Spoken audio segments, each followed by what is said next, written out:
네. 오늘 뉴욕 3대 지수 모두 폭락을 했습니다. 지금 나스닥이 5% 이상 빠졌고요. 다우 1,000 포인트 이상 하락을 하면서 올해 들어 최악의 하루를 보냈고요. 이 하루 낙폭은 2020년 6월 이후 지금 2년이 넘는 기간 만에 최악의 하루를 보낸 모습입니다. 오늘 물가 충격에 이 3대 지수가 모두 큰 폭으로 급락을 했는데요. 우선 다우 같은 경우 가장 낙폭이 작기는 했습니다. 그러나 전장 대비 3.94% 폭락을 했고요. 지금 종가 기준으로 1,200 포인트 이상 굉장히 큰 폭으로 조정을 받은 모습입니다. S&P 500 지수 같은 경우 오늘 4.32% 폭락했습니다. 지금 굉장히 큰 폭으로 S&P 500 지수도 떨어졌고요. S&P 500 지수를 구성하고 있는 500개 종목 중에 지금 490여 개가 오늘 하락을 했습니다. 완전히 좀 굉장히 안 좋은 흐름 보인 것으로 볼 수 있을 것 같고요. 나스닥 또한 오늘 5% 이상 급락을 했습니다. 나스닥이 오늘 전장 대비 5.16% 폭락을 했는데요. 3대 지수 모두 2년이 넘는 기간 만에 최악의 하루를 보여줬습니다. 네, 간밤에 이제 국제 금융시장 전체적으로 굉장히 큰 폭으로 출렁이면서 위태로운 모습 나타냈습니다. 우선 이 채권 시장 같은 경우는 단기 금리가 폭등을 했습니다. 오늘 이제 물가가 예상보다 좀 계속 상승세를 이어가면서 결국에는 이 연방준비제도의 고강도 금리 인상에 대한 이런 우려가 촉발이 되었고요. 이 채권 트렌치 중에 가장 통화 정책에 민감한 2년물 같은 경우 지금 4시 기준으로 전장 대비 17% 급등을 하는 수준을 나타냈습니다. 2년물이 17.4%가량 급등을 해서 3.74% 나타냈고요. 그리고 10년물 역시 오름세를 보였습니다. 오후 3시 무렵 전장 대비 6bp 이상 오르면서 3.42% 나타냈습니다. 시장 금리가 3% 중반대 중후반 수준으로 이제 훌쩍 레벨을 크게 높인 수준입니다. 네, 오늘 달러화 지수 같은 경우도 급격한 강세를 보였습니다. 달러 강세가 이제 어제까지만 해도 조금 주춤한 모습을 보였었는데요. 오늘 물가 충격에 따라서 달러화 지수가 1.5% 안팎으로 상승을 했습니다.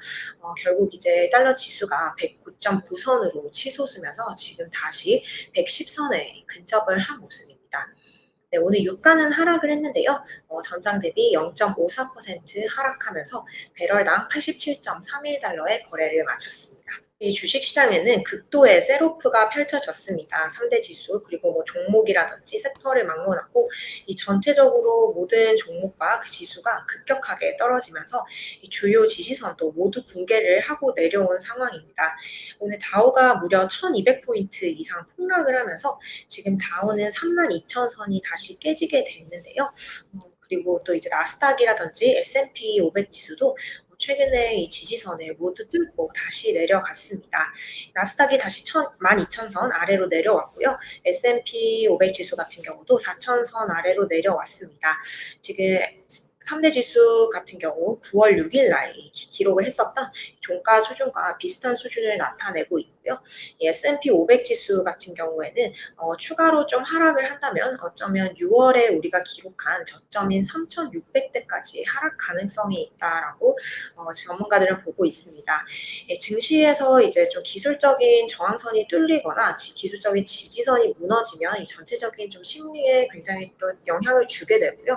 또 뭐 어떤 자동 거래라든지 이런 알고리즘에 걸리면서 이 낙폭이 더욱 가속화하는 결국 이 매도가 극도의 셀오프를 불러오는 이런 악순환이 발생을 할 수 있습니다. 지금 3대 지수 받았기 때문에 이런 리스크가 상당히 있는 상황인 걸로 이제 보여집니다. 네, 오늘 월가 전문가들 계속해서 지금 3대 지수가 계속해서 조정을 받는다면 6월 저점, 올해 기록한 6월 저점을 어쩌면 좀 이거보다 더 내려갈 수도 있겠다라는 비관적인 전망하고 있는 상황입니다. 아트카신 같은 경우 지금 6월 저점이 다시 테스트될 가능성이 상당히 높다라고 얘기를 했는데요. S&P 500 지수 같은 경우는 3,900선 아래로 떨어지면 이제 50일 이동평균선이라든지 이런 주요 이평선도 모두 하회를 하게 됩니다. 그렇기 때문에 지금 상당히 기술적으로도 첨예한 지점에 놓여 있다라고 얘기를 했습니다. 네, 오늘 또 장에 대해서 이제 한마디로 좀 평가한 전문가가 있는데요. 이 야누스 핸더슨 인베스트먼트의 디렉터입니다. 지금 물가 지표가 증시에 명백한 악재로 작용을 했다라고 평가를 했습니다. 결국 이제 연준의 공격적인 금리 인상이 계속 될 것으로 예상이 되고요. 뒤에 자세하게 설명드리겠지만요. 어쨌든 페드의 어떤 피벗, 방향 전환이라는 가능성이 완전히 시장에서 물 건너가면서 오늘 극도의 셀오프가 초래한 것으로 보인다라고 평가를 했습니다. 네, 오늘 이제 뉴욕 증시 개장 전에 미국의 8월 소비자 물가 지수가 발표가 됐습니다. 지금 8월 소비자 물가 지수, 뭐 헤드라인 피겨라든지 근원 CPI, 그리고 뭐 전월 대비 상승률 이런 측면에서 모두 월가 예상치보다 부진한 흐름을 보였습니다. 결국 이제 둔화의 조짐을 보이기는 했지만 시장이 예상한 것보다 부진했다. 그러니까 시장이 예상한 것보다 물가 상승세가 계속 이어졌다라는 점에 시장의 어떤 폭락이 촉발이 된 것 같은데요. 우선 이제 8월 물가 지표 숫자부터 조금 자세히 살펴보겠습니다. 우선 8월 CPI 같은 경우 가장 헤드라인 피겨인 전년 동기 대비 상승률, 즉 2021년 8월 대비 상승률이 8.3%로 집계가 됐습니다. 지금 월가에서는 사실 뭐 이번 8월에 휘발유 가격이 워낙 많이 떨어졌기 때문에 이 헤드라인 피겨가 8.0% 기록할 것으로 예상을 했었습니다. 근데 지금 8.3% 기록을 하면서 월가 예상보다 조금 높은 수준을 나타냈습니다. 특히 이 전월 대비 상승률이 중요했는데요. 이 전문가들은 이제 8월 CPI가 지난 7월에 비해서는 이제 0.1% 정도 감소를 하지 않았겠냐라고 예상을 했었습니다. 지난 7월에도 전월 대비 CPI 상승률은 보합 수준을 나타냈었고요. 그렇기 때문에 어쩌면 이번 달에는 지난 8월에는 둔화를 했을 수 있다라는 기대감이 이제 상당히 좀 베이스로 깔려 있는 상황이었는데요. 오히려 8월 CPI 같은 경우 지난 7월에 대비해서 0.1% 상승한 흐름을 보였습니다. 이제 좀 어떻게 보면은 완전히 좀 예상을 벗어난 뭐 그런 결과입니다. 이제 뭐 CPI 헤드라인 수치는 그렇다고 쳐도 이제 변동성이 높은 에너지라든지 식료품을 제외한 근원 CPI, 이제 정말 인플레이션의 어떤 척도로 볼 수 있는 진정한 인플레이션이라고도 볼 수 있는 근원 CPI는 어땠냐 살펴보면요. 역시 모두 예상치보다 부진했습니다. 8월 코어 CPI, 근원 CPI가 전년 동기 대비 6.3% 올랐는데요. 지금 전월치였던 5.9%보다 상승폭이 컸습니다. 또 월가의 예상치였던 6.0%도 0.3%포인트 상회를 했습니다. 이 근원 CPI 전월 대비 상승률도 전월치와 예상치를 모두 상회를 했는데요. 전월치와 예상치가 0.3% 상승이었던 데 비해 8월 근원 CPI가 전월 대비로 0.6% 오르면서 2배 가까이 되는 상승률을 나타냈습니다. 이 내용을 봐서도 이제 헤드라인 피겨도 안 좋았고, 뭐 근원도 안 좋았고요. 그리고 좀 세부적인 항목을 봐도 좀 상당히 좋지 않았습니다.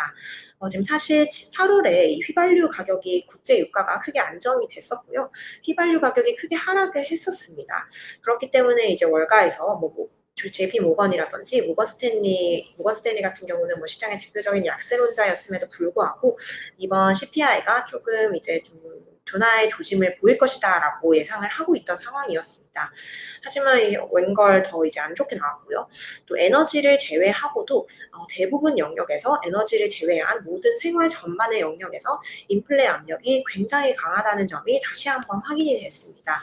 이 에너지는 좀 괜찮아졌지만 특히 인플레이션이 두드러졌던 종목이 부문이 이제 주거라든지 식음료 그리고 의료비 등의 물가가 굉장히 큰 폭으로 상승을 했습니다. 그래서 사실 이 에너지 가격이 떨어진 것에 대한 효과가 거의 없었던 걸로 볼 수 있을 것 같고요. 구체적으로 좀 살펴보면 식음료 가격이 전년 동기 대비해서 11.4% 올랐습니다. 정말 이제 뭐 장바구니 물가라든지 외식 물가라든지 막론하고 미국 물가가 지금 식음료 물가 엄청난 상황인데요. 지난 7월에 미국의 식음료 물가가 전년 동기 대비해서 10.9% 올랐었습니다. 거기서 한층 더 나아가서 11.4% 상승을 했고요. 또 이제 중고차 가격, 이제 물가 같은 거 볼 때 좀 중요하게 보는 팩터인데요. 중고차 가격이 0.1% 감소하는 데 그쳤습니다. 이게 전월에는 바로 직전월에는 0.4% 감소를 했었기 때문에 이 물가 하락세가 어쩌면 조금 더 이제 진정이 되지 않은 그런 상황으로 보실 수 있을 것 같습니다. 네, 신차 가격도 0.8% 전월 대비해서 상승을 했고요. 전월치보다 가파른 상승폭이었습니다. 또 미국 인플레이션의 3분의 1을 차지하는 주거비도 가파른 상승세에 이어갔습니다. 오히려 더 악화를 한 모습인데요. 주거비가 전월 대비 0.7% 상승을 했고요. 전월치였던 0.5% 상승에 비해서도 상승폭이 훨씬 가팔라졌습니다. 결국에 전문가들은 이제 8월 인플레이션 지표로 인해서 우리의 현실을 다시 한번 깨닫게 되었다라는 평가를 내놓았습니다. 인플레이션이란 거를 이제 뭐 연준 인사라든지 이 경제학자들 비스트라고 표현을 하는데요. 이 인플레라는 괴물 이것이 진정이 되기 위해서는 이제 어떤 단기간에 이것이 좀 해결이 될 수 있는 문제가 아니라 상당히 오랜 기간이 필요하다라는 점. 그리고 이 인플레가 지금까지는 사실 뭐 우크라 러시아 전쟁으로 인해서 어떤 에너지 쪽에 조금 많이 우리가 좀 떠넘긴 에너지 때문에 인플레가 심했다 이렇게 얘기를 했지만 사실 에너지를 제외하고도 이제 대표님 말씀처럼 모든 영역에서 엄청나게 끈질기고 없어지지 않는 스티키한 인플레이션이 전방위적으로 일어나고 있다라는 이런 현실을 우리가 다시 한번 파악하게 된 그런 보고서다라고 평가를 했습니다. 제 모건 스탠리 글로벌 인베스트먼트의 포트폴리오 구성 헤드가 이렇게 설명을 했는데요. 오늘 CPI 수치는 인플레가 이제 떨어질 때까지 우리가 가야 한 길이 굉장히 먼 길이다라는 점을 다시 한번 상기를 시켜줬다라고 얘기를 했습니다. 지금 인플레가 지난 7월에는 소폭 둔화를 했었기 때문에 어쩌면 인플레가 하락 기조에 있고 고점을 찍고 다시 내려가는 과정에 있고 또 연준이 그에 따라서 그 긴축의 강도를 조금 이제 완화를 하거나 긴축을 중단할 것이라는 것은 약간 희망적인 기대에 불과했고 또 시기상조였다라고 평가를 했습니다. 결국 지금까지 증시 랠리 끌어온 이런 기대감이 모두 그냥 한여름밤의 꿈이었다라고 평가를 한 것 같습니다. 네, 또 ING 그룹 같은 경우 이 식품 비용을 좀 주목을 했습니다. 식품 비용이 지난해 같은 기간보다 지금 11.4% 급등을 했는데요. 지금 인플레 문제가 단순히 에너지 문제가 아니라 어떤 공급망 불안, 계속해서 이 코비드 이후에 지금 전 업권에서 우리에게 큰 영향을 미치고 있는 서플라이 컨스트레인트 이런 것들이 식품 비용이라든지 이 전반적인 이 모든 부분의 가격 상승을 이끌고 있다라고 얘기를 했습니다. 결국 이 임금의 인플레이션이라든지 어떤 공급 제약에 따른 어떤 공급 측면이 불러오는 인플레이션 또한 동시다발적으로 전쟁이라는 팩터에 진행이 되고 있기 때문에 인플레가 진정이 되기 위해서는 이제 한두 개의 문제가 해결돼야 한두 개의 문제 해결로 이제 인플레 진정시킬 수 있는 것도 아니고 지금 한 달 만에 뭐가 국제유가가 조금 떨어졌다고 해서 이게 또 바로 해결되지 않는 이런 굉장히 장기간의 전쟁이라는 점을 다시 한번 드러냈다라고 얘기를 했습니다. 결국에 이제 키는 연준입니다. 이 물가 지표가 연준의 정책 행보에 어떤 영향을 미칠 것인지, 어떤 긴축의 방향을 한층 더 좀 강화를 시킬 것인지, 요런 우려감이 결국에는 주식시장이라든지 채권시장, 그리고 자산시장 전반을 이제 통제하는 그런 가장 큰 요인인데요.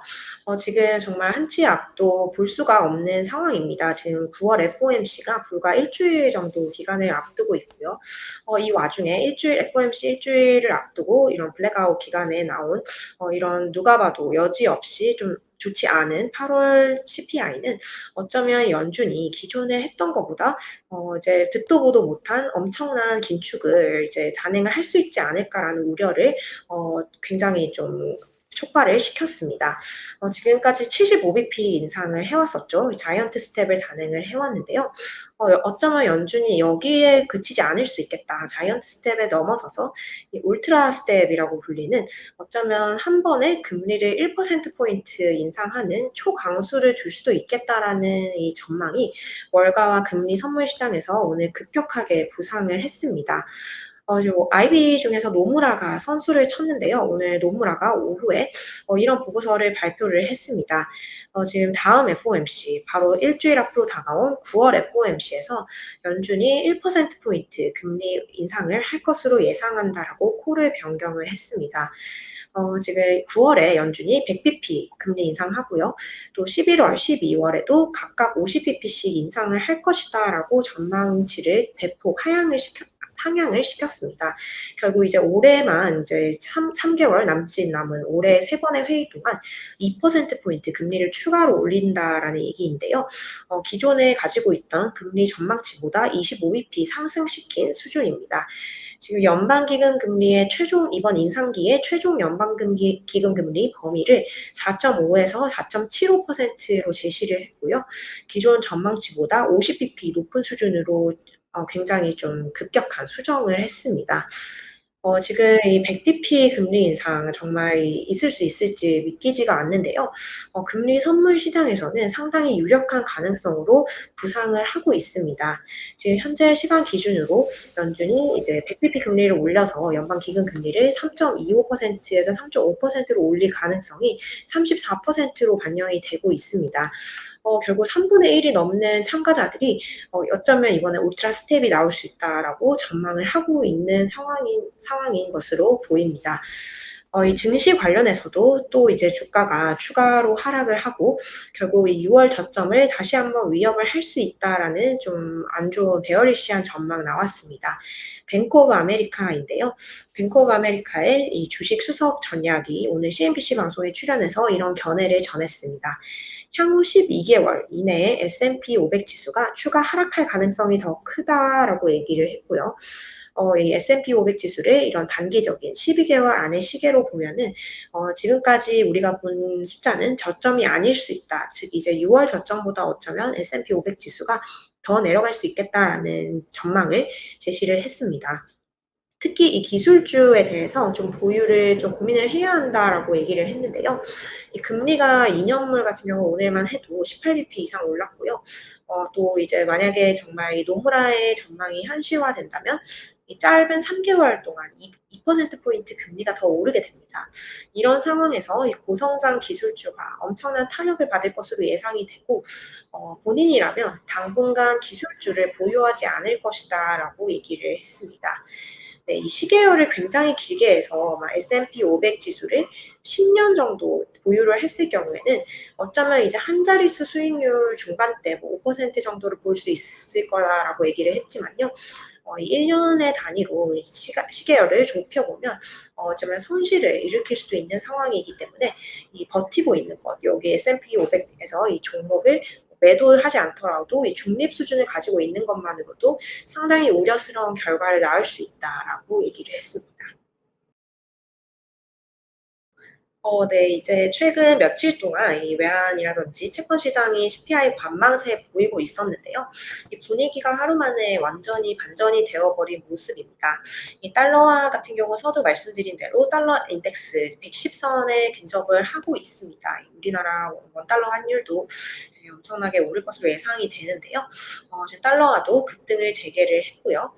또 오늘 장중에 비트코인도 5% 이상 하락을 하면서 전체적으로 이 위험 자산이 굉장히 위축이 되고 있는 모습입니다.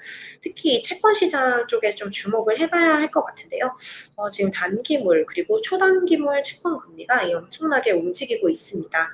오늘 2년물 금리가 17bp 이상 폭등을 한 상황이고요. 또 좀 눈여겨봐야 될 것이 3개월물 채권입니다. 지금 3개월물 채권 금리가 오늘 이제 3.25%, 3.325%까지 올랐습니다. 장중에 올랐는데요. 이게 지금 2008년 1월 이후 금융위기 이후에 14년 만에 최고치를 기록을 했습니다. 3개월물이 이렇게 많이 오른 게 왜 중요하냐면요.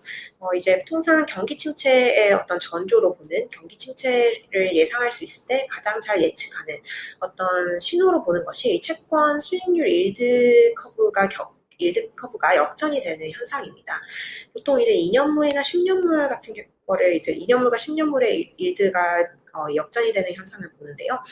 사실 이 연방준비은행 그리고 연방준비제도가 좀 가장 유심히 보는 숫자가 3개월물과 10년물의 사이입니다.